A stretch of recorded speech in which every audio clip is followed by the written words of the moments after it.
Mais vous dites, attention, si Hollande, le général Hollande, maintenant ne mène pas la guerre contre le chômage, contre la misère sociale, c'est Marine Le Pen dans 4 ans? Ouais, moi je pense que toutes les conditions sont en train de se réunir. S'il n'y a pas aujourd'hui... Vous jouez pas à faire peur à votre électorat? Non, mais moi, vous savez, le Front National, ça existe depuis près de 25 ans en France. J'ai été président de SOS Racisme. Il y a eu des périodes où j'ai été plutôt optimiste et j'ai tout fait pour faire partager cet optimisme au pays.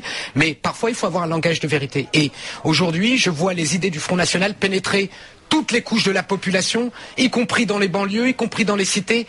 Aucune catégorie sociale, professionnelle ou culturelle aujourd'hui n'est à l'abri des idées de l'extrême droite. Et par ailleurs, vous avez ce que j'entends partout. On a tout essayé, puisque nous, la gauche, c'est un peu le dernier recours. On a tout essayé et rien n'avance. Et donc, toutes les conditions sont réunies pour cette prise de pouvoir. Mais vous, en fait, vous avez une hantise, c'est Jospin. Enfin, c'est les années Jospin. C'est-à-dire qu'on pensait que tout allait bien, et puis finalement, le candidat socialiste n'arrive même pas à se qualifier pour le deuxième tour. C'est vraiment votre hantise, et ça pourrait arriver à Hollande. Ben, écoutez, un gouvernement qui a créé plus d'1 million d'emplois, qui a fait des réformes sociales audacieuses, qui a rétabli les comptes de la Sécu, qui a mis des réserves d'argent dans la retraite en milliards, qui a fait un travail formidable, se fait jeter au premier tour d'une présidentielle et nous laisse Le Pen au deuxième tour.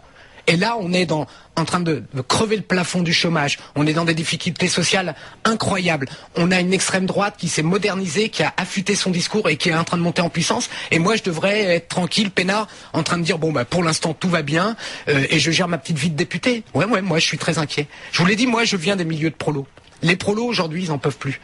Faut bien savoir une chose. Aujourd'hui, il y a une partie des Français qui votent à droite ou à gauche. Mais la grande partie, ils se reconnaissent plus dans la politique. La grande partie sont capables de faire n'importe quel choix. Ils ont voté Hollande le 6 mai. Ils pourraient voter Marine Le Pen la prochaine fois. Faut bien comprendre qu'on n'est plus dans le même pays. On est dans une situation aujourd'hui où tout peut se passer. Et il n'y a pas de ceinture de sécurité. Donc oui, il y a un grave problème. La courbe du chômage sera inversée à la fin de l'année 2013. C'est possible. Mais des courbes du chômage qui s'inversent, c'est pas de la misère qui régresse. Ça suffit pas. Ça ne suffit pas. Alors finalement, c'est plus les banlieues qui vont péter. Alors là, Malek Bouti, c'est les classes populaires et les classes moyennes. Alors. Mais ce qui est intéressant dans les banlieues, là, on a un exemple de ce qui peut se passer dans le pays.